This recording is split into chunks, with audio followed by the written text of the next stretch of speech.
Hello and welcome to Super Rugby Aotearoa preview by Rehu Rugby. We're coming up to round 9. We're really getting to the pointy end here of the competition. And let's take a look at the table because it's very interesting. Crusaders, the defending champions, are still at the top. We see the Chiefs, the Blues and the Highlanders in the chasing pack, and the Hurricanes languishing at the bottom of the table. So just a couple of weeks to go before we get to the end of the round robin and choose the two finalists for Super Rugby Aotearoa 2021. And this weekend the fixtures are, the Highlanders get a bye. So for Friday night, the Chiefs hosting 2 weeks in a row, and this week they take on the Hurricanes. Big outing for the Crusaders and the Blues on Sunday afternoon, which is lovely. Bit of daytime rugby at Orange Theory Stadium. The Crusaders and the Blues later in the weekend. But we're here to focus on the Chiefs hosting the Hurricanes. So let's take a look at the Chiefs starting 15. They've made 6 changes to the 23. Sadly, Luke Jacobson is out this week with concussion. But the good news is that they have a great replacement in the form of Peter Gus Soakula. So he'll start at number 8. The biggest shock, I guess, of all is that D-Mac, after a superb outing last week against the Crusaders where they picked up the victory, has gone back to 15, and Bryn Gatlin will start in the number 10 jersey. On the bench, Sami Penifina, who's always contributed when he's had an opportunity this season, he's on the bench. Chase Tiatia, sadly for him, he's back on the bench after a pretty good outing against the Crusaders, and standby for a debut for promising midfielder Ramika Poihepi. An interesting one there. He's coming in to the 23.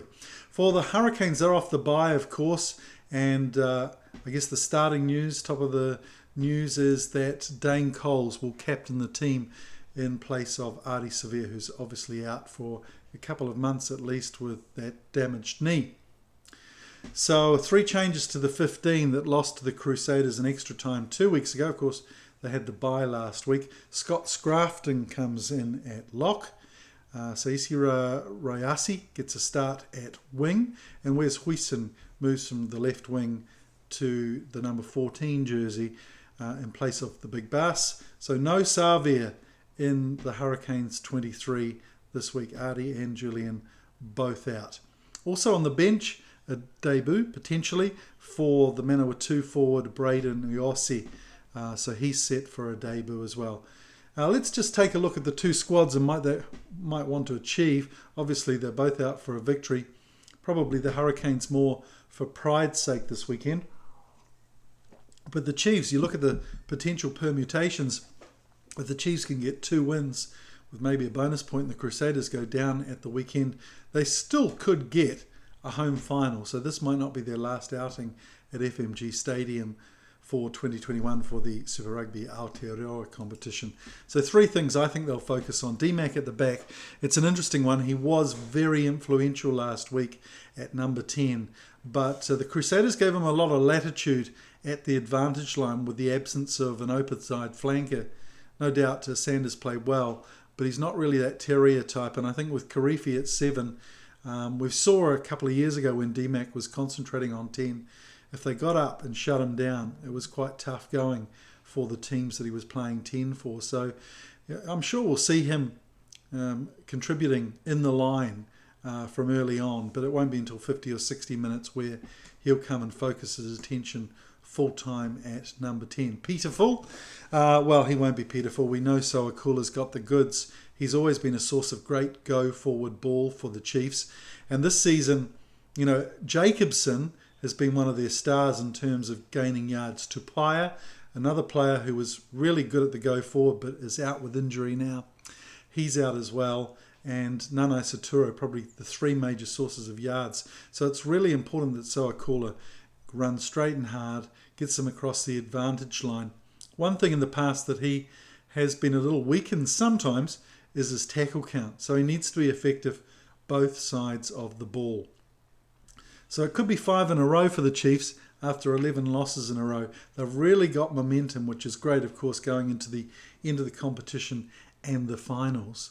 But I think their type 5 really need to get going as well. They've been great in the last couple of weeks, especially against the Crusaders. 100% at lineouts, 100% at scrums. Great work from Tokiaho. It's good to see him do so well as his open play, which we know he's amazing at. He was really, really good at set piece. And then we had Nathan Harris coming off the bench too, off a long-term injury. So they're looking really good. They need them to complete as well, the tight five. They've got young athletic locks. They really need to stay strong as well. For the Hurricanes, young Love, Ruben Love, this 19-year-old, he got a start against the Crusaders. Didn't disgrace himself whatsoever. He's been given the start again. So we know that he can break tackles. He can find gaps. He's very, very promising. But I think the weakness that brings for them is their kicking game. We've seen, teams have got different styles, that's for sure. But Geordie Barrett, last outing against the Crusaders, he seemed to make it a point to run a lot from the back. A couple of times he got caught and turned over. He was angry, aggressive. And I think there's probably a good chance for fullbacks at the moment with the way the refs are keeping the offside line back for people to run from the back. We've seen that in the metres gained by fullbacks in the last few weeks too, that they're electing to run back from depth. And they can get 15 or 20 metres 5 times a game just from running back from the backfield, and that gives you a 100-metre game, which is in previous times quite an amazing statistic. These days, in the last few weeks, since the referees have carefully monitored the chases, then we've seen extra yards. So I think the Hurricanes have to have a decent kicking game to put pressure on the Chiefs, especially with D-Mac at the back. So they'll want to kick to grass, get D-Mac running back and Gatlin running back, and try and get some territory. The wings input. There's no shortage of big hard runners for the Hurricanes. Their midfield, Umaga Jensen and Lomapi, amazing runners. And I think what we saw with Caleb Clark last week for the Blues was if you can run good lines, well thought out lines from the ball carriers, from the playmakers, there are loads of opportunities midfield if you choose your line carefully and exploit some of the gaps. And I think Rayasi especially has been good at this. He's getting better, and he's probably been chosen for that, just to make sure that they get some decent yards through midfield, because sometimes those big powerful runners can be a little predictable. We've seen Lomapi try and expand his game and get a bit of breadth, but if you're running straight and hard, if you get them around the ankles, you get 2 tacklers on them, it's easy sometimes to shut those runners down. So they'll be looking to even Huijsen as well, who's a great finisher. We saw him get his footwork back 2 weeks ago against the Crusaders. That was fantastic. It's going to be a great matchup, a great game. I think I'm going to pick the Chiefs again. They've got the momentum. The Hurricanes have got a lot to play for in terms of pride, but the Chiefs have got their eyes on the prize.